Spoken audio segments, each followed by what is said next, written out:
Welcome to my new series, Amp of the Week. A lot of folks who follow my channel know that much of my content is based around digital modelers, digital modeling software, such as the Line 6 Helix, HX Stomp, IK Multimedia's Tonex. But recently I've had a lot of amazing classic amps come through the studio, and I thought it would be a really enjoyable thing to do to break away from the digital world and really focus on a lot of the amps that have inspired a lot of the tones that we have inside of our modelers and profilers. So today we're going to kick this off with what I feel is one of the finest guitar amps ever made. One that maybe didn't get quite as much love as it should have, and one that you probably can't even get, at least not this iteration of it.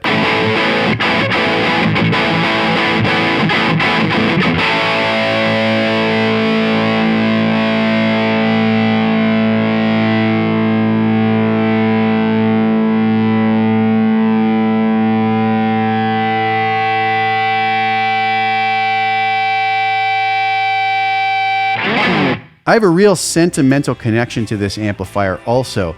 Which amp am I talking about? It is the Budda SuperDrive 30 Series I. Now you might ask why I have such a connection to this amp. Well, this was the first boutique amp I ever owned. Before I owned this amplifier, I did numerous live performances, sessions, and lots of studio work with a Marshall JMP1 preamp based rack system with the old Marshall power amp of the day. I can't even remember the exact model number of that. Played into a Marshall 212 cabinet. Some great tones in there. But I believe it was around the late 1990s. My good friend Jimmy Reed, who's just a spectacular player and wonderful friend, he was working at Steve's Music Store in Toronto, Ontario at the time, and they had just received these Budda amps, and he turned me onto these. And once I tried playing one, I had a hard time getting it out of my head. A couple years after that, Budda released the SuperDrive series, which was their 2-channel amp. And it just seemed to be the amp that would do everything I wanted. I ordered one of their original hand-wired Series I SuperDrive 30 heads from Guitar Center in Los Angeles, and when I received it, I was not disappointed. I played hundreds of shows with that amplifier. I did many sessions, and I actually recorded my first 2 solo albums. My first solo album being Orbit.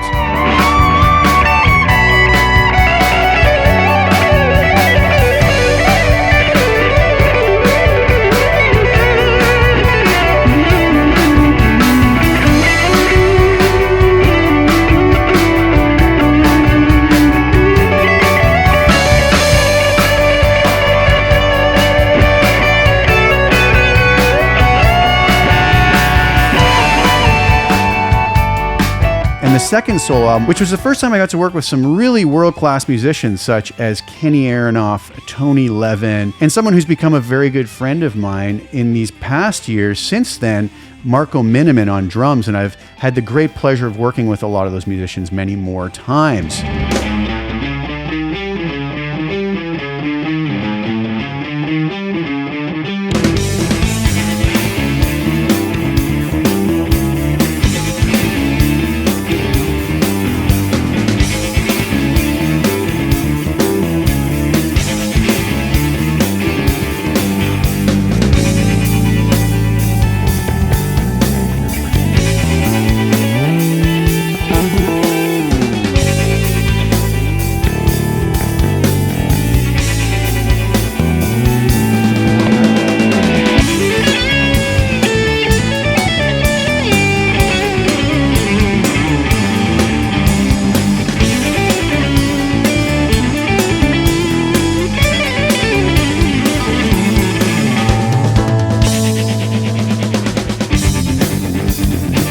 Later on, I moved on to different amps, and for some reason I thought it would be a good idea to sell the Budda SuperDrive 30 that I had originally. Now, I sold it to someone who was very close to me, and I still know where that amp is to this day, but I always had some regrets in selling it, and I always kept my eye open to see if maybe one of these would pop up. And I would see a lot of the Series II versions and a lot of the post-Peavey takeover of the company, because in 2009, Peavey bought the company out, changed all the personnel around, and the amps really were never the same, unfortunately. So I feel very fortunate to have been able to locate one of these. And you might say, well, where did I find this? Well, in browsing on Facebook Marketplace, I wasn't even looking for a Budda amp one popped up, and I couldn't believe it. It was a couple hours away from me where I live at present. And I thought, wow, what a find. So I contacted the seller, which happened to be a fellow guitarist named Zach. And I want to take a second to give Zach and his band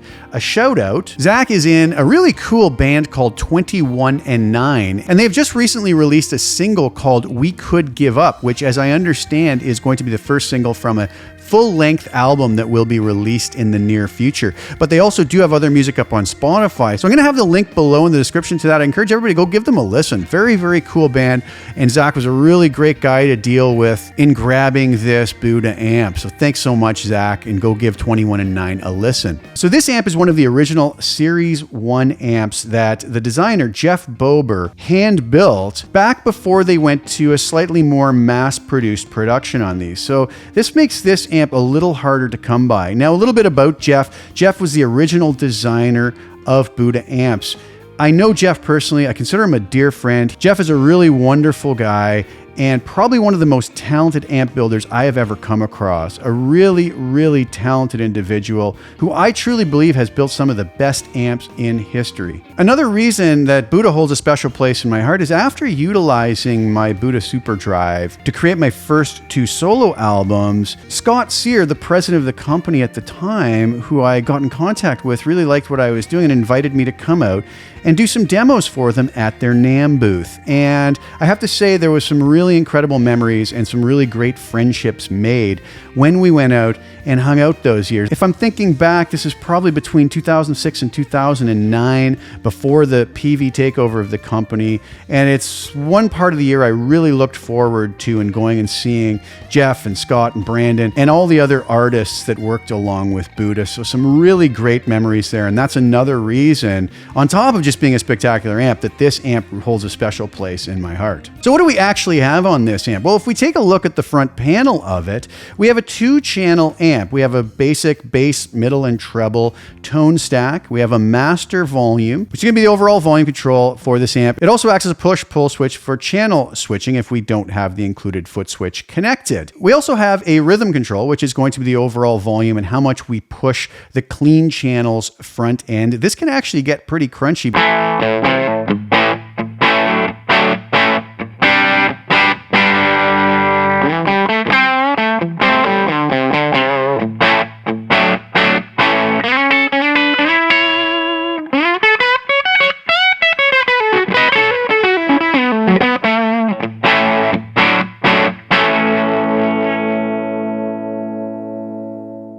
But it can also be quite chimey and clean.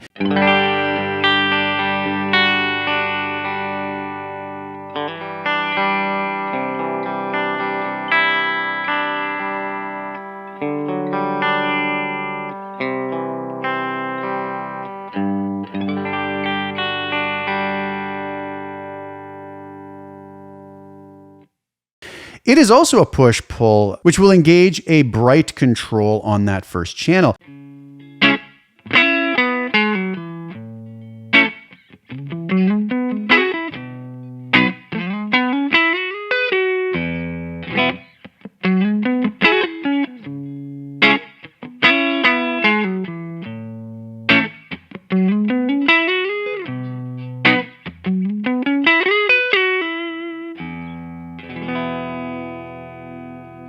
We also have a drive control, which will control the overall amount of overdrive we get from the second channel.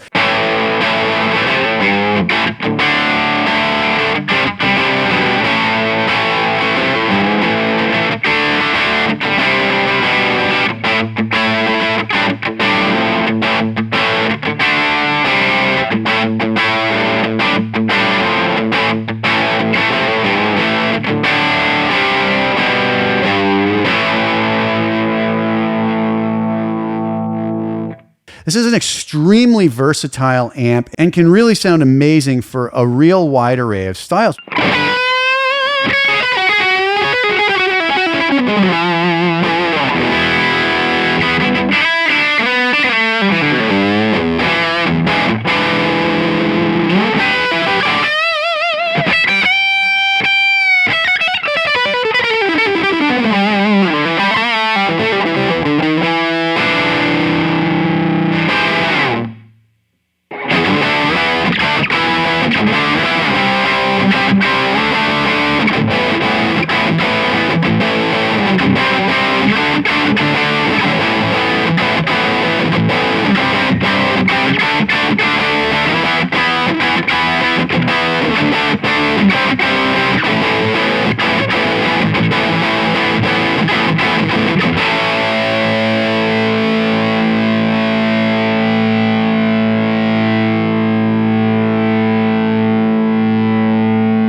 What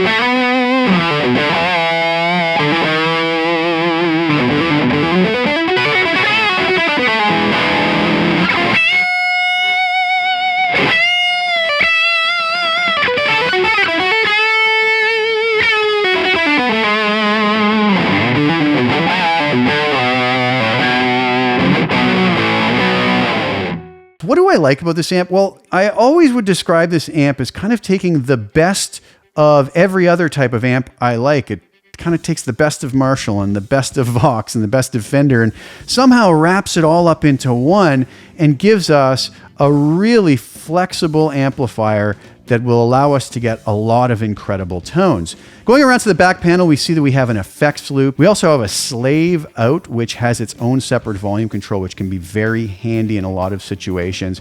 And a really cool feature that we can see if we both look at the foot switch and at the back of the amp is we have foot switchable cabinets, which is a very cool feature that we could use both in the studio and live to foot switch, let's say rhythm guitar playing on one type of speaker, and then foot switch over to a completely different speaker cab and speaker type for maybe our lead or overdriven channel. So a lot of really cool features that Jeff thought about building into this amp that just opened the door for even more tonal possibilities. The other thing I have to say about Jeff's amps is I've never seen any amp that is so well built. As you notice, this is serial number 83, which, as I mentioned, was the 83rd SuperDrive that Jeff had hand wired. I recently spoke to him about it. He confirmed those details. This is a 23-year-old amplifier that's been through a few hands. I turned it on, fired it up, and everything is just working beautifully on it. And in my experience with Jeff's amps, you can take these out on the road, even abuse them a little bit, and they just keep on ticking. Jeff is known as putting together some of the finest amplifiers that have ever been made. And in my experience, that is exactly what they are. So I hope you guys enjoyed this first episode of this series. I'm going to be coming back weekly with new episodes, really trying to do my best to cover some really cool amps so that we can get kind of to the root of where a lot of our modelers are getting these tones from. And I hope you guys really enjoy this. The amp we talked about today is not an amp you can just go out and grab. I don't really know what the state of Budda is anymore. I do notice that a lot of the online retailers that did sell the post-Peavey Buddas now say they're no longer available, so I don't really know if this company is even making amps anymore, but I can tell you if they are, they aren't the same as these first ones Jeff built by hand, and I feel really fortunate to own one of these again, and this is going to live in my guitar amp collection for a long, long time. So thank you guys so much for tuning in. Please like the video and please share it with anybody you think would get some enjoyment out of watching it. Also, please subscribe to the channel and hit the little bell notification to get notified when I put new content out. I will be back really soon with some more. Thank you guys again so much for tuning in. Ciao for now.